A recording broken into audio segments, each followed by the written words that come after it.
One more question, and then I want to hit a different angle altogether. This one relates to the issue of Watson getting 11 games and Calvin Ridley being suspended for a full season for a $1,500 four-team parlay that he put on his cell phone device while he was away from the Falcons last year.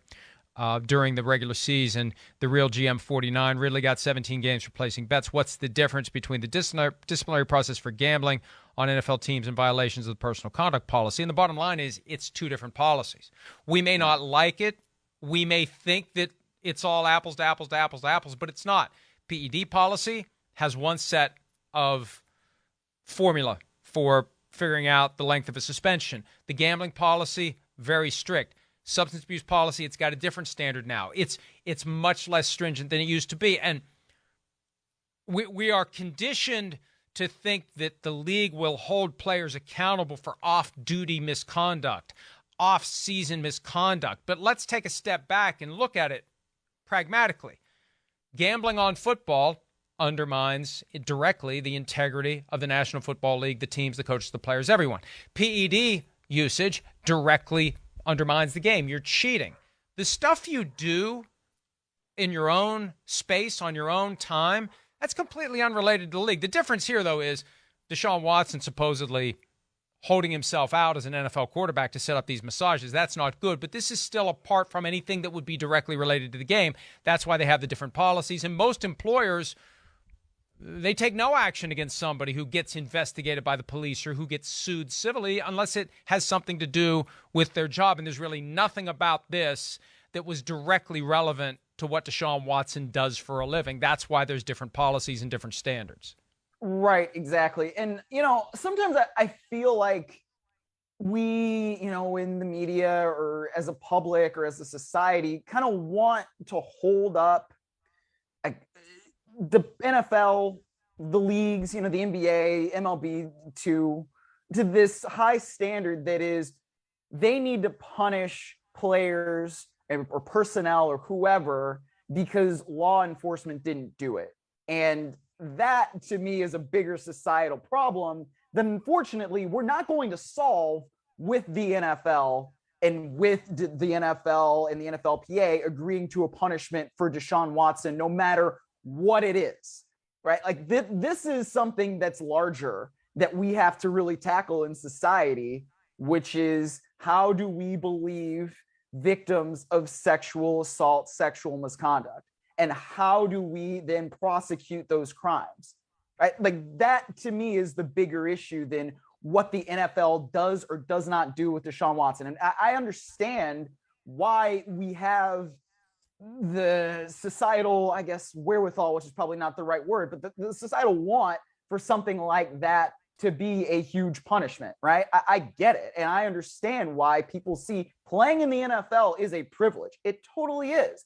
And it sometimes should not be, that privilege should sometimes not be extended to people who do certain things. And let's all remember that the Judge Sue L. Robinson found that Deshaun Watson was guilty of 4 counts of non-violent sexual assault, her words, right? So if that's the case, then, man, what do we do about the largest societal problem? I don't know, but I do feel like when we're talking about this particular issue, that's part of the problem. And that's also in turn why when we see the different suspensions under different policies, that it's kind of like a brain bleep, right? Like, well, how can this be? And it's like you said, it's because it's different policies and these things have to do with different aspects of the job.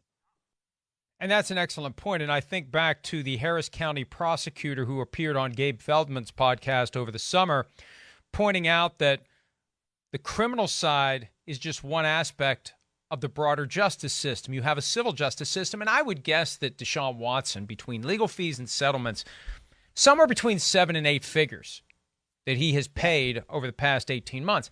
And she also mentioned the administrative angle, the fact that he does have potential punishment that will be levied by the NFL. So justice comes in various shapes and sizes. And the bottom line is, even though he probably should have been indicted, he probably did enough. If Judge Robinson's findings are accurate, If Judge Robinson found 4 counts of nonviolent sexual assault, the grand jury, if the prosecutor was really motivated to get indictments, probably could have gotten the indictments. You know, we always say you can indict a ham sandwich if you want to. Correct. But you also cannot indict a ham sandwich if you don't want to. And I don't think the prosecutor wanted to, because what do you do with that? Then you got to go to trial. You got to prove it beyond a reasonable doubt. Good luck proving any of these cases under the highest possible legal standard beyond a reasonable doubt. There's reasonable doubt galore in a situation like this. That's why they didn't do it. Prosecutors don't want to take on cases that they think they're going to lose. And you can take solace in, hey, this civil process is raging. The meter is running for Rusty Hardin and Associates every day. He's going to have to deal with 24 trials or settle them, and he's settled all but one, and he's got to deal with the NFL. So the NFL has created this path. It creates an expectation they'll use it, and they did. And will people be unhappy about 11 games? Yes. But, you know, that's for the NFL to deal with the slings and arrows of criticism that will happen when people say 11 wasn't enough. Hi, I'm Mike Tirico, and thanks for watching. Make sure to hit subscribe for the latest news and highlights from NBC Sports.